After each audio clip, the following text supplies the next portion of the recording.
Salam sejahtera buat kita semua. Saya Berliana dari HIPGABI Sumatera Utara. Izinkan saya Bapak Ibu mempresentasikan mata ajar saya, yaitu penata laksanaan kegawat daruratan luka bakar.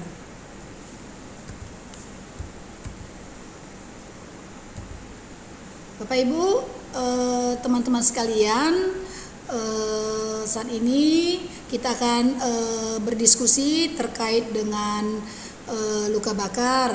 Di sini Bapak Ibu, saya mau tanya nih, Bapak Ibu yang sudah bekerja baik di puskesmas maupun di rumah sakit, mungkin Bapak Ibu sudah pernah ya menerima atau merawat pasien-pasien luka bakar.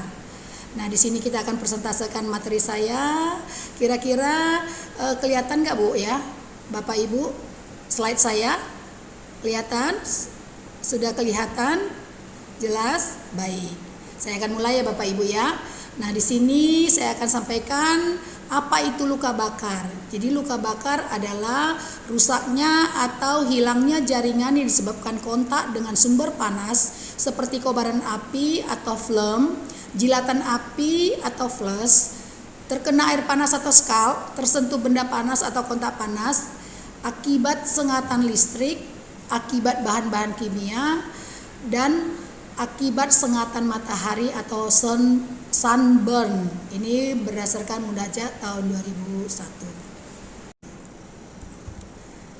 Nah, luka bakar tersebut mengenai tubuh kita bisa sampai ke bagian-bagian kulit. Jadi di sini Bapak Ibu, sedikit saya akan jelaskan terkait dengan anatomi kulit. Kulit-kulit mana sajakah yang diserang oleh yang bisa terkena luka bakar tersebut.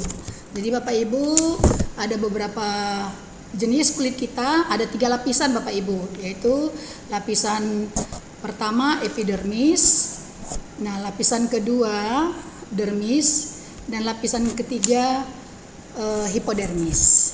Nah, di mana lapisan tersebut epidermis yaitu lapisan kulit yang paling luar ya Bapak Ibu ya, kita ketahui lapisan kulit yang paling luar, kemudian berfungsi sebagai pelindung jaringan yang ada di sebelah dalam terhadap kerusakan mekanis. Sementara lapisan yang kedua adalah lapisan dermis. Nah, lapisan dermis ini Bapak Ibu adalah lapisan di bawah epidermis. Di bawah epidermis, dan lapisan ini terdapat berbagai komponen seperti akar rambut atau folikel, tepi saraf, pembuluh darah, dan kelenjar keringat. Nah, lapisan yang ketiga Bapak Ibu adalah lapisan hipodermis. Nah, lapisan hipodermis ini adalah lapisan yang terdalam pada anatomi kulit, yang terdiri atas sel-sel lemak, ujung saraf tepi, pembuluh darah, dan pembuluh getah bening. Dan lapisan hipodermis ini berfungsi sebagai penahan terhadap benturan ke organ tubuh bagian dalam. Nah, pada luka bakar ini juga kita akan mempelajari terkait dengan fase-fase dan potensi masalah yang akan terjadi pada pasien.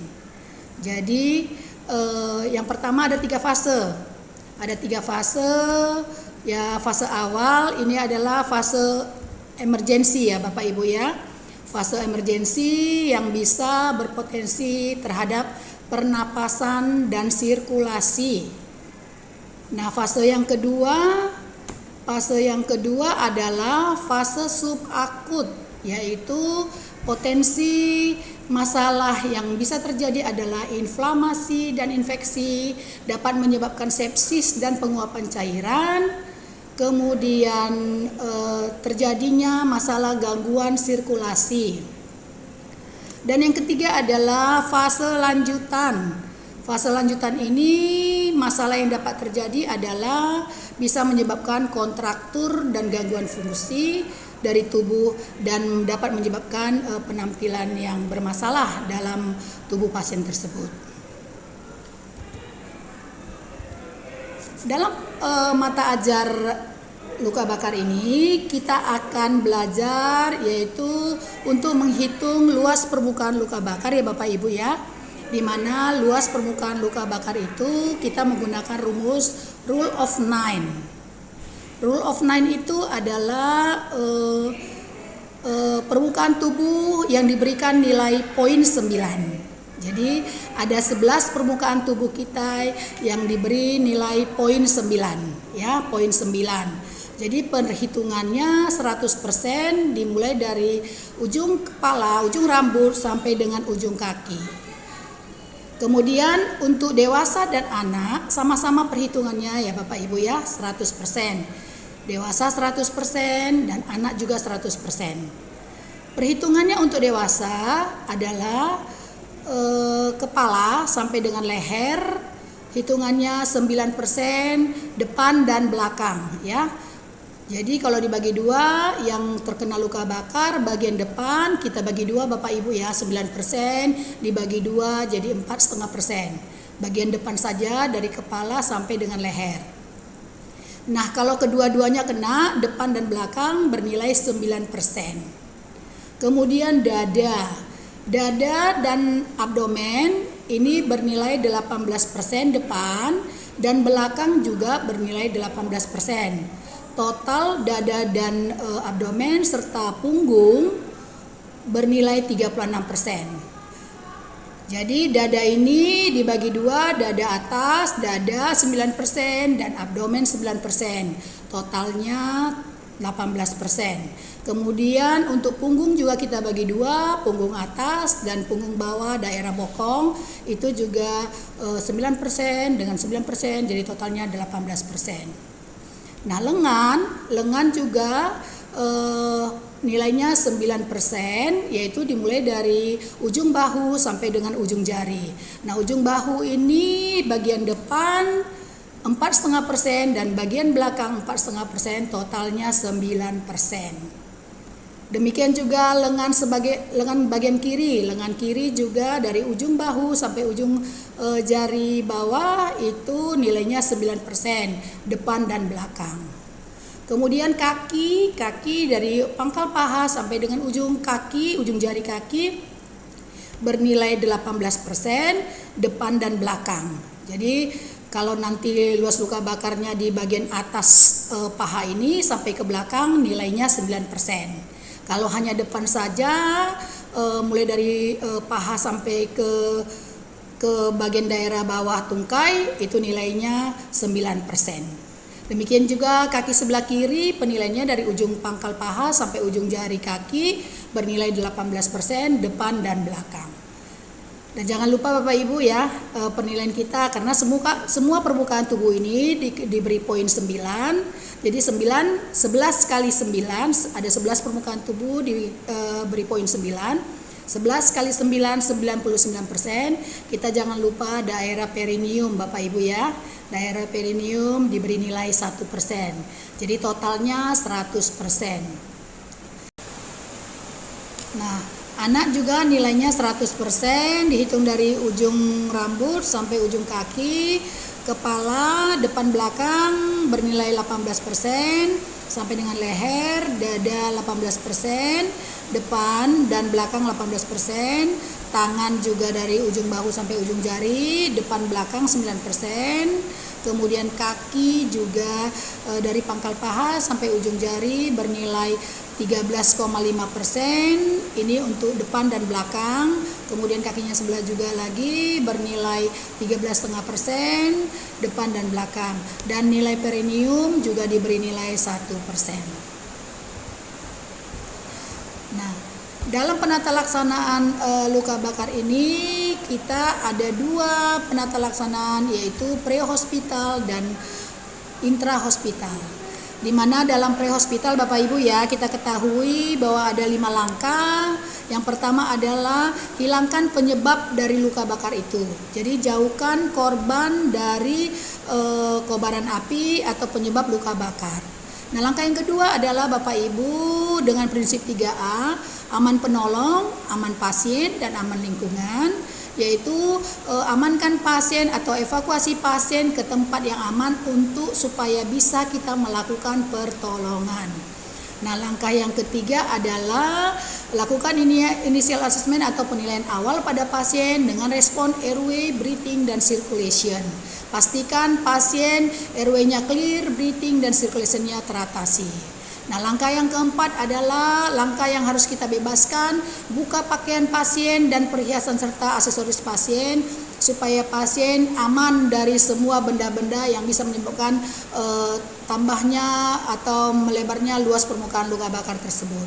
Nah, yang kelima adalah lakukan evakuasi pertolongan awal pada pasien, yaitu melakukan penyiraman air dengan air mengalir lebih kurang 15-20 menit. Kemudian lakukan balut dengan longgar pakaian badan pasien atau tubuh pasien, kemudian agar supaya kita bisa melakukan evakuasi pada pasien. Nah, penata laksanaan yang kedua adalah penata laksanaan intrahospital ya Bapak Ibu ya. Penata laksanaan yang kita lakukan di rumah sakit. Jadi yang pertama adalah bebaskan jalan napas Bapak Ibu. Clearkan airway, bila perlu lakukan intubasi atau criotomy jika diperlukan. Kemudian yang kedua lakukan periksa breathing, bila perlu lakukan eskarotomi, ya beri ventilasi tambahan menggunakan BVM dengan reservoir O2. Yang ketiga adalah circulation, lakukan resusitasi cairan dengan pemberian cairan ringan laktat menggunakan rumus Baxter. Jadi Bapak Ibu, nanti kita ada tonton video, kita akan melakukan review kembali terkait dengan rumus yang digunakan untuk perhitungan luka bakar untuk memenuhi kebutuhan cairan pasien, yaitu menggunakan rumus Baxter. Nah, setelah yang ketiga ini kita lakukan Bapak Ibu, kita harus lakukan monitoring input output daripada urin tersebut. Jika diperlukan lakukan pemasangan NGT, kemudian berikan morfin atau analgesik jika nyeri hebat pada pasien. Kemudian jika diperlukan berikan tetanus toksoid. Dan yang terakhir adalah lakukan debri demam atau pencucian luka di kamar operasi. Nah, ini dia ya Bapak Ibu ya, resusitasi cairan atau terapi cairan yang kita berikan pada pasien-pasien yang terkena luka bakar. Jadi rumus yang kita gunakan adalah Bapak Ibu rumus Baxter, yaitu dengan rumus pemberian cairan 4 cc kali kilogram berat badan kali persentase luas luka bakar per hari.